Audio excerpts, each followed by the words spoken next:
नमस्ते आंगनवाड़ी कार्यकर्ताओं। आंगनवाड़ी कार्यकर्ता प्रशिक्षण कार्यक्रम की इस नई वीडियो में आप सभी का स्वागत है। आज की वीडियो में हम बच्चों की शुरुआती वर्षों में संज्ञानात्मक विकास के महत्व, कौशल और उन गतिविधियों के बारे में चर्चा करेंगे जो इनको बढ़ाने में मदद करती है। आगे हम कुछ शिक्षण अधिगम सहायक सामग्री यानी टीचिंग लर्निंग मटेरियल भी देखेंगे जिनका उपयोग बच्चों के संज्ञानात्मक विकास के लिए किया जा सकता है।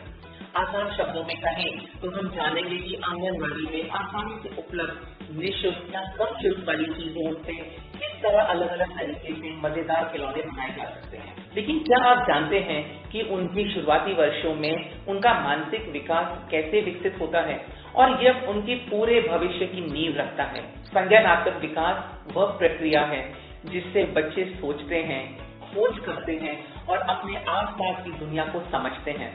यह उनकी सीखने, याद रखने और समस्याओं को हल करने की क्षमता को आकार देता है और यह तब शुरू होता है जब वे पैदा होते हैं। बच्चों के संज्ञानात्मक कौशल विकसित करने के लिए विभिन्न गतिविधियां कराई जा सकती हैं, जैसे पजल, बिल्डिंग ब्लॉक, आकार, रंग छांटना, अलग अलग चीजों को उनके आकार लंबाई के अनुसार क्रम में लगाना या समानताओं विभिन्नताओं के आधार पर उन्हें छांटना, मिलाना, चुनौतियों का हल ढूंढना आदि। उनकी इंद्रियों को विकसित करने के लिए उन्हें मिट्टी, रेत या पानी, आसपास की कम लागत या बिना शुल्क वाली चीजों जैसे पत्ते, पत्थर, डंडियां, गत्ते, डब्बे, रसोई के बर्तन, कपड़े जैसे संवेदी खिलौने उपलब्ध कराए जा सकते हैं। आइए अब कुछ शिक्षण सामग्रियों पर नजर डालते हैं जो शिक्षार्थियों में संज्ञानात्मक कौशल विकसित करने के सहायक हो सकती हैं और इन्हें आप संज्ञानात्मक विकास वाली आंगनवाड़ी कक्षा में भी रख सकते हैं। आइए सबसे पहला TLM आकार के प्रकार के बारे में समझते हैं। यह TLM बच्चों के विभिन्न आकार को समझने, उन्हें निर्माण और हमारे आसपास के वातावरण में उनका अस्तित्व को जानने के लिए प्रेरित करेगा। आकारों के माध्यम से बच्चों को कई महत्वपूर्ण अवधारणाएं सिखाई जा सकती हैं। सबसे पहले उन्हें आकारों की पहचान और उनके नाम सिखाए जा सकते हैं, जैसे गोल, त्रिकोण, चौकोर आदि। इससे उनके दृश्य पहचानने की क्षमता बढ़ेगी। बच्चों को आकारों के गुण जैसे साइज और कोने की संख्या भी समझाई जा सकती है जो उनके गणितीय विकास में मदद करेगा। आपको चार्ट पेपर पर विभिन्न आकारों का उपयोग करके कुछ वस्तुएं बनानी है, जैसे कार, ट्रेन, और बच्चों को यह पहचानने के लिए कहना है और उससे उन चित्रों में कौन कौन से आकार मौजूद है ये पूछना है।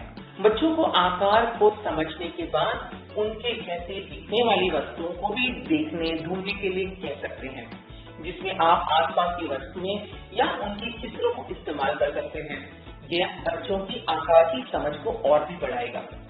बच्चों को आकारों के पैटर्न बनाने के लिए आप प्रेरित कर सकते हैं और उनसे उनकी रचनात्मकता को बढ़ावा दे सकते हैं। इसके अलावा आकारों के माध्यम से स्थानिक समझ और गणना की भी समझ बढ़ाई जा सकती है, जिससे उनका मानसिक विकास होगा। हमारा अगला TLM है रंग बिरंगे स्टिक्स। इस TLM को हम आसानी से एक जूते के डिब्बे या फिर कोई भी पुराने डिब्बे पर रंग बिरंगे चार्ट पेपर ढककर बना सकते हैं। फिर बॉक्स में छेद बनाए जा सकते हैं ताकि रंगीन आइसक्रीम स्टिक्स को आसानी से इन छेदों में डाल सकते हैं। छेदों को रंगा जा सकता है और बच्चों से कह सकते हैं कि वे छेदों के अनुसार स्टिक्स को मिलाकर डालें। आइसक्रीम स्टिक्स का उपयोग छोटे बच्चों के लिए विभिन्न गतिविधियों में किया जा सकता है, जैसे शिल्प, गणित सीखना और छोटी मांसपेशियों का विकास। बच्चों को स्टिक्स को पेंट करने, उन पर स्टिकर या बटन लगाने जैसे मजेदार कार्य भी किए जा सकते हैं। गणित में बच्चे आइसक्रीम बनाने के दौरान सामग्री जोड़ने और दिशा निर्देशों का पालन करके गणित कौशल का अभ्यास कर सकते हैं। हमारा अगला TLM है मोती का खेल। आइए समझते हैं आसानी से उपलब्ध सामग्री जैसे मोतियों का उपयोग कैसे किया जा सकता है। मोतियों का उपयोग बच्चों की शिक्षा और विकास के लिए एक प्रभावी तरीका हो सकता है।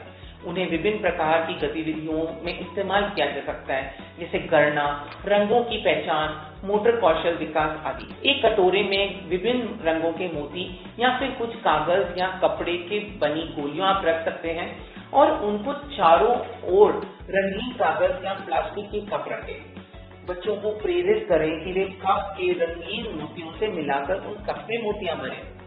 मोतियां बच्चों के विकास के लिए एक सरल और प्रभावी सामग्री है। इन्हें गढ़ना, रंगों की पहचान, आकार और पैटर्न बनाने और पहचानने और मोटर कौशल को सुधारने के लिए इस्तेमाल किया जा सकता है। स्ट्रिंग पर मोतियों को डालने से उनकी समन्वय और एकाग्रता भी बढ़ती है। इसके अलावा मोतियों से कला और शिल्प गतिविधियां करने से उनकी रचनात्मकता का भी विकास होगा। आइए अनुक्रमण पर हमारी अगली टीएलएम के बारे में समझें। रोजाना एक छोटे बड़े कार्यों से जुड़े अनुक्रमण कार्य मूल्यवान शिक्षण सामग्री या टीएलएम है, जो बच्चों में तार्किक सोच, भाषा विकास और संज्ञानात्मक कौशल को बढ़ावा देते हैं। वे बच्चों को घटनाओं के क्रम को समझने में मदद करते हैं और पहले, बाद, अगले जैसी अवधारणाओं को पुष्ट करते हैं। इस शिक्षण सामग्री बनाने के लिए हम सेब खाने में क्रमबद्ध चित्र बना सकते हैं। हम कागज का उपयोग कर किसी भी घटना से जुड़े चित्र बना सकते हैं, जैसे कि यहाँ सेब खाने के 5 अनुक्रमण कार्ड बनाए गए हैं। एक बार चित्र कार्ड तैयार हो जाने पर हम इसे बच्चों को अनुक्रमण की अवधारणा सिखाने के लिए दे सकते हैं। क्रमबद्धता कार्ड ऐसे उपयोगी साधन हैं जो बच्चों को कहानी सुनने, सोचने और दैनिक कामों का क्रम समझने में मदद करते हैं। इन कार्ड से जीवन चक्र, परंपराएं, नैतिक कहानियां दिखाना आसान हो जाता है, जिससे सीखने की प्रक्रिया मजेदार और आसान बन जाती है। यह कार्ड बच्चों को कारण और परिणाम समझने और घटनाओं पर सही क्रम पहचानने में भी मदद करते हैं। हमारा अगला टीएलएम जिसके बारे में हम चर्चा करेंगे वो है आइसक्रीम स्टिक पजल। इसके माध्यम से बच्चों को सोचने, विश्लेषण करने और तुलना करने जैसे संज्ञानात्मक कौशल सीखने में सक्षम होंगे। यह टीएलएम बच्चों के हाथ आंख समन्वय और उंगलियों की निपुणता में भी सुधार करेगा। इस टीएलएम को बनाने के लिए आइसक्रीम की स्टिक को एक पजल के टुकड़ों पर एक सीधी रेखा के अगल बगल चिपका दें और उस पर एक चित्र बना लें। चित्र में रंग भरें और फिर कागज के साथ साथ आइसक्रीम स्टिक को भी अलग कर लें। अब आप बच्चों को आइसक्रीम स्टिक्स दे दें और पहले हल करने के लिए कहें। यह टीएलएम कागज की पट्टियों पर भी किया जा सकता है। इस टीएलएम का उपयोग जानवर, संख्याओं, अक्षरों या आकृतियों जैसे विशिष्ट विषयों को पढ़ाने के लिए भी किया जा सकता है। इसका उपयोग पहेली डिजाइन पर चर्चा करने, शब्दावली निर्माण और कहानी कहने को प्रोत्साहित करने के लिए भी किया जा सकता है। इसके अलावा यह उनकी सृजनात्मकता और कल्पना को भी बढ़ावा देता है। साथ साथ हाथ आंख के समन्वय में भी सुधार होता है। हम आशा करते हैं कि यह वीडियो आपको विभिन्न प्रकार के टीएलएम बनाने और अपनी आंगनबाड़ी में अवधारणाओं को सिखाने के लिए बहुत मदद करेगा। हम आपसे फिर मिलेंगे एक नई वीडियो के साथ। हमसे जुड़ने के लिए आपका धन्यवाद। वीडियो देखने के बाद आपके व्हाट्सएप पर भेजे 5 सवालों का जवाब दीजिए और मेडल पाइए।